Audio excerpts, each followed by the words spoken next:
ओम श्री गणेशाय नमः। श्री शिव महापुराण विद्वेश्वर संहिता 10वां अध्याय।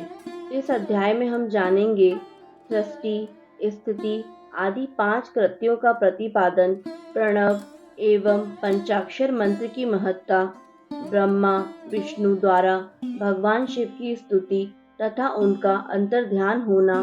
ब्रह्मा और विष्णु बोले, हे प्रभु, हम दोनों को सृष्टि आदि 5 कृत्यों का लक्षण बताइए।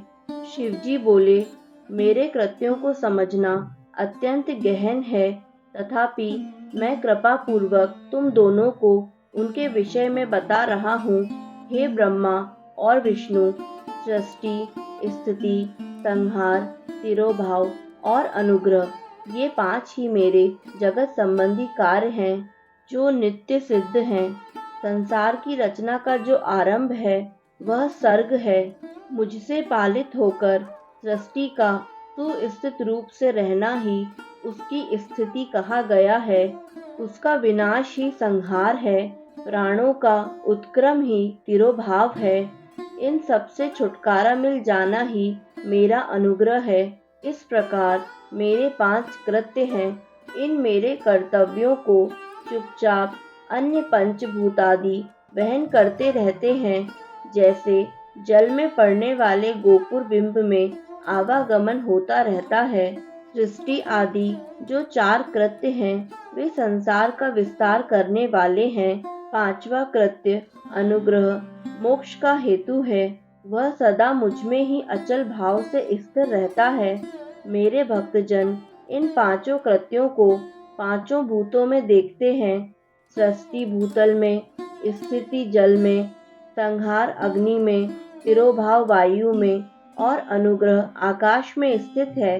पृथ्वी से सबकी सृष्टि होती है, जल से सबकी वृद्धि होती है, आग सबको जला देती है, वायु सबको एक स्थान से दूसरे स्थान को ले जाती है और आकाश सबको अनुग्रहित करता है।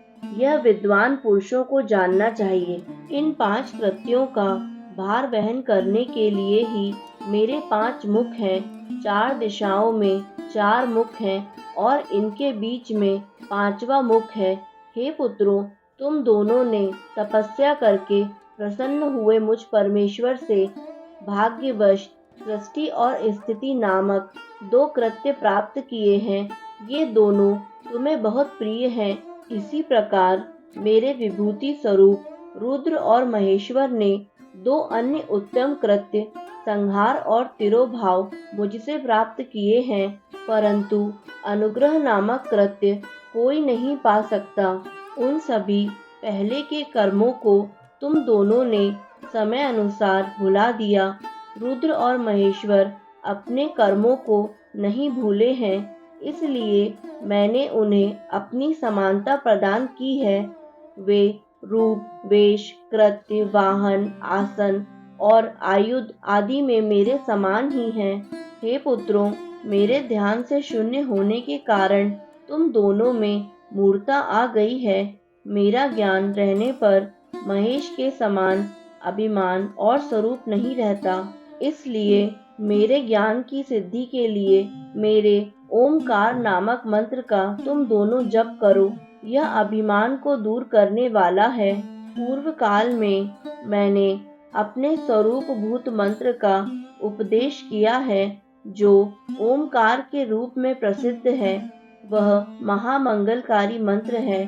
सबसे पहले मेरे मुख से ओमकार प्रकट हुआ, जो मेरे स्वरूप का बोध कराने वाला है। ओमकार वाचक है और मैं वाच्य हूँ। यह मंत्र मेरा स्वरूप ही है। प्रतिदिन ओमकार का निरंतर स्मरण करने से मेरा ही सदा स्मरण होता रहता है। पहले मेरे उत्तरवर्ती मुख से आकार, पश्चिमवर्ती मुख से उकार, दक्षिण मुख से मकार, पूर्ववर्ती मुख से बिंदु तथा मध्यवर्ती मुख से नाद उत्पन्न हुआ। इस प्रकार 5 अवयवों से युक्त होकर ओमकार का विस्तार हुआ है। इन सभी अवयवों से एकीभूत होकर वह प्रणव ओम नामक एक अक्षर हो गया। यह नाम रूपात्मक सारा जगत तथा वेद वर्णित स्त्री पुरुष वर्ग रूप दोनों कुल इस प्रणव मंत्र से व्याप्त हैं। यह मंत्र शिव और शक्ति दोनों का बोधक है। इसी प्रणव से पंचाक्षर मंत्र की उत्पत्ति हुई है, जो मेरे सकल रूप का बोधक है। वह आकार आदि क्रम से और नकार आदि क्रम से क्रमशः प्रकाश में आया है। ओम नमः शिवाय। इस पंचाक्षर मंत्र से मात्र का वर्ण प्रकट हुए हैं, जो 5 भेद वाले हैं। उसी से शिरो मंत्र तथा 4 मुखों से त्रिपदा गायत्री का प्राकट्य हुआ है। उस गायत्री से संपूर्ण वेद प्रकट हुए हैं और उन वेदों से करोड़ों मंत्र निकले हैं। उन मंत्रों से भिन्न भिन्न कार्यों की सिद्धि होती है, परंतु इस प्रणव एवं पंचाक्षर मंत्र से संपूर्ण मनोरथों की सिद्धि होती है। इस मूल मंत्र से भोग और मोक्ष दोनों ही सिद्ध होते हैं। मेरे सकल स्वरूप से संबंध रखने वाले सभी मंत्र राज साक्षात भोग प्रदान करने वाले और शुभ कारक हैं। नंदिकेश्वर बोले, तदंतर जगदम्बा पार्वती के साथ बैठे हुए गुरुवर महादेव जी ने उत्तराभिमुख बैठे हुए ब्रह्मा और विष्णु को पर्दा करने वाले वस्त्र से आच्छादित करके उनके मस्तक पर अपना कर कमल रखकर धीरे धीरे उच्चारण करके उन्हें उत्तम मंत्र का उपदेश दिया। यंत्र तंत्र में बताई हुई विधि के पालन पूर्वक 3 बार मंत्र का उच्चारण करके भगवान शिव ने उन दोनों शिष्यों को मंत्र की दीक्षा दी। तत्पश्चात उन शिष्यों ने गुरु दक्षिणा के रूप में अपने आप को ही समर्पित कर दिया और दोनों हाथ जोड़कर उनके समीप खड़े हो उन देव श्रेष्ठ जगत गुरु को प्रणाम किया। ब्रह्मा और विष्णु बोले, हे प्रभु, आप निष्कल रूप हैं, आपको नमस्कार है।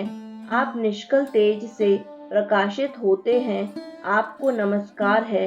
आप सबके स्वामी हैं, आप सर्वात्मा को नमस्कार है, अथवा सकल स्वरूप आप महेश्वर को नमस्कार है। आप प्रणव के वाच्यार्थ हैं, आपको नमस्कार है। आप प्रणव लिंग वाले हैं। सृष्टि, पालन, संहार, तिरोभाव और अनुग्रह करने वाले आपको नमस्कार है। आपके 5 मुख हैं। पंच ब्रह्म स्वरूप 5 कृत्य वाले आपको नमस्कार है। आप सबकी आत्मा हैं, ब्रह्म हैं। आपके गुण और आपकी शक्तियाँ अनंत हैं, आपको नमस्कार है। आपके सकल और निष्कल 2 रूप हैं। आप सद्गुरु एवं शंभु हैं, आपको नमस्कार है। इन पदों द्वारा अपने गुरु महेश्वर की स्तुति करके ब्रह्मा और विष्णु ने उनके चरणों में प्रणाम किया। ईश्वर बोले, हे वत्सों, मैंने तुम दोनों से सारा तत्व कहा और दिखा दिया।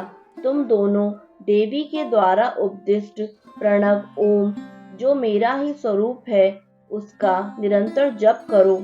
इसके जप से ज्ञान, स्थिर भाग्य, सब कुछ सदा के लिए प्राप्त हो जाता है। आर्द्रा नक्षत्र से युक्त चतुर्दशी को प्रणव का जप किया जाए तो वह अक्षय फल देने वाला होता है।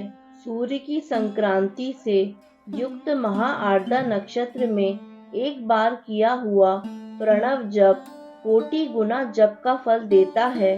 मृगशिरा नक्षत्र का अंतिम भाग तथा पुनर्वसु का आदि भाग पूजा, होम और तर्पण आदि के लिए सदा आर्द्रा के समान ही होता है, यह जानना चाहिए।